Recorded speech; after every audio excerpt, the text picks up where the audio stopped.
Tem frei e pastor no Brasil usando Paulo para fazer mulher obedecer, coisa que Jesus nunca mandou.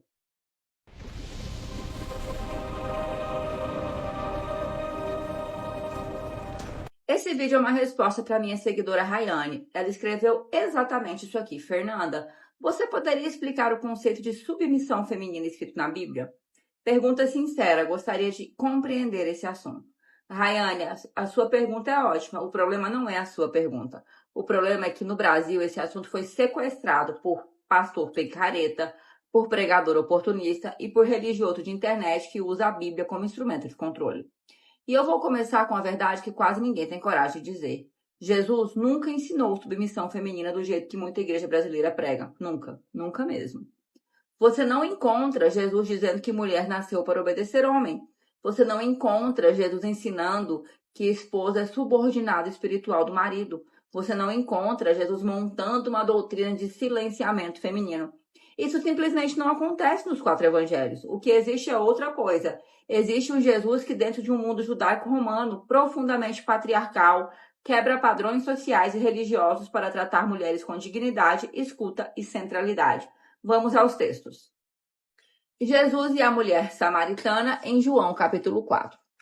Jesus conversa sozinho em público com uma mulher samaritana.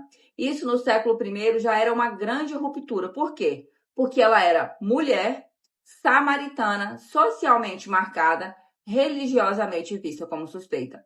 E mesmo assim, Jesus não a trata como objeto moral, não a reduz, não a humilha. Ele conversa, ele revela, ele teologiza com ela. Isso é importante porque mostra que Jesus reconhece inteligência espiritual e agência religiosa numa mulher. Algo que muita pregação brasileira ainda hoje parece incapaz de fazer. 2. Maria Betânia, Lucas capítulo 10, versículo 39 a 42. Maria senta aos pés de Jesus. Parece detalhe, mas não é. No mundo judaico antigo, sentar aos pés de um mestre é posição de discípulo, é lugar de aprendizado formal, é espaço teológico. E Jesus não manda ela voltar para a cozinha, não manda ela cumprir papel feminino, não diz que ela está fora de ordem. Ao contrário, ele defende Maria, ou seja, quando uma mulher ocupa o espaço do aprendizado e da escuta teológica, Jesus valida. Isso é devastador contra muito discurso de púlpito no Brasil. 3. A mulher adúltera, João capítulo 8. Aqui você vê talvez uma das cenas mais simbólicas. Uma mulher é exposta publicamente, julgada, moralizada, usada como templo e como exemplo. Te lembra alguma coisa? Porque isso acontece até hoje em muito ambiente religioso, e não só evangélico, católico também. Jesus desmonta a lógica da humilhação pública. Ele expõe a hipocrisia masculina, ele recusa o espetáculo moral. Então perceba, Jesus não usa moral religiosa para esmagar mulher.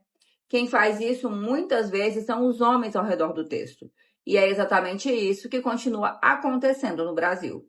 Porque quando certos pastores, certos freis e certos influencers falam de submissão, o que eles estão ensinando na prática? Mulher culpada, mulher domesticada, mulher silenciosa, mulher emocionalmente dependente, mulher com medo de confrontar abuso. Isso não é evangelho, isso é patriarcado. Isso é misoginia com microfone.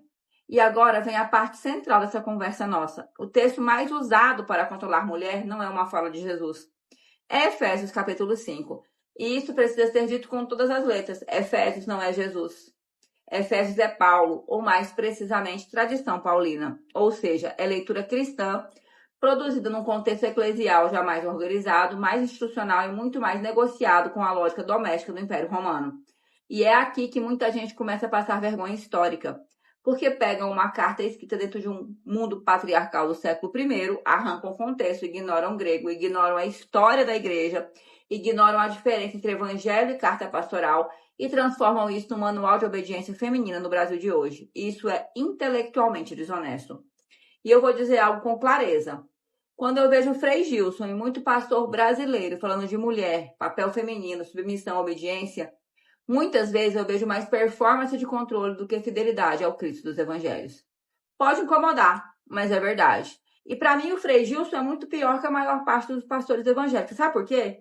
A maior parte dos pastores evangélicos brasileiros não tiveram a oportunidade de estudar teologia com a profundidade que um padre católico tem a oportunidade. Então eu vejo muito mais má fé no Frei do Rosário do que nos pastores nesse ponto. Porque quem estudou minimamente a história da igreja percebe muita pregação atual sobre mulher no Brasil está muito mais perto da ordem patriarcal romana do que da missão de Jesus. E agora eu vou te mostrar a fraude completa. Como eles citam Efésios 5 de forma recortada, escondem o verso mais importante e usam Paulo para dizer o que o próprio texto paulino não autoriza. Preste atenção nessa parte que desmonta muita pregação picareta. O texto mais usado é esse, Efésios capítulo 5, versículo 22. Mulheres, sede submissas aos vossos maridos. Pronto. É esse versículo que vira arma de púlpito. É esse versículo que vira vídeo de corte. É esse versículo que vira sermão para disciplinar mulher. Só que quase nunca te mostram o verso anterior. Efésios capítulo 5, versículo 21. Sujeitai-vos uns aos outros no temor de Cristo. Percebe a gravidade? O texto não começa com a mulher. O texto começa com a submissão mútua. Ou seja, antes de existir qualquer orientação conjugal, existe um princípio de reciprocidade. Mas o que o pastor picareta faz? O que o frei influencer faz? O que o religioso oportunista faz? Ele recorta o capítulo 5, versículo 22 e esconde o capítulo 5, versículo 21. Porque o capítulo 5, versículo 21 atrapalha a lógica do poder. E tem mais. Efésios 5, capítulo 25 diz: Maridos, amai-vos vossas mulheres, como também Cristo amou a igreja, e a si mesmo se entregou por ela. Isso significa o quê?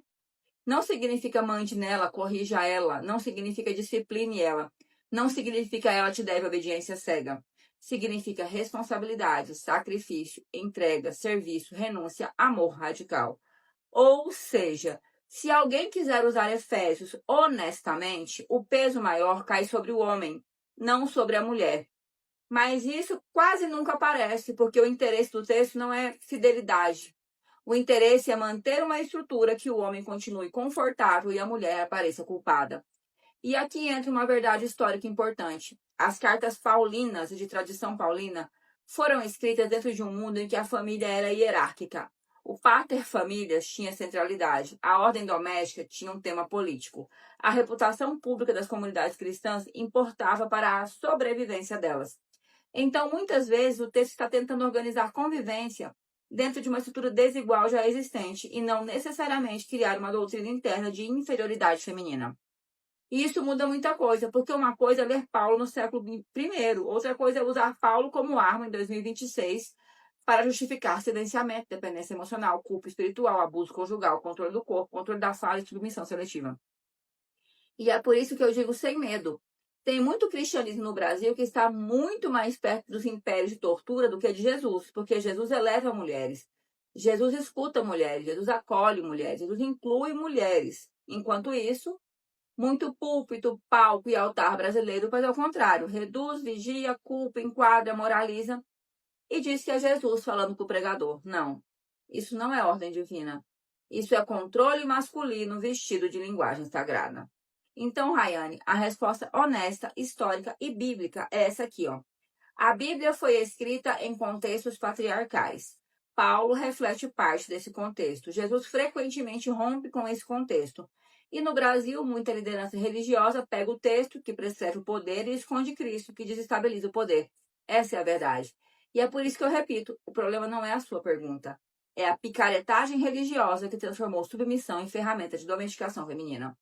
Se vocês quiserem, eu faço o próximo vídeo assim, ó. Paulo era machista ou o Brasil lê Paulo de forma burra? Porque essa conversa precisa continuar.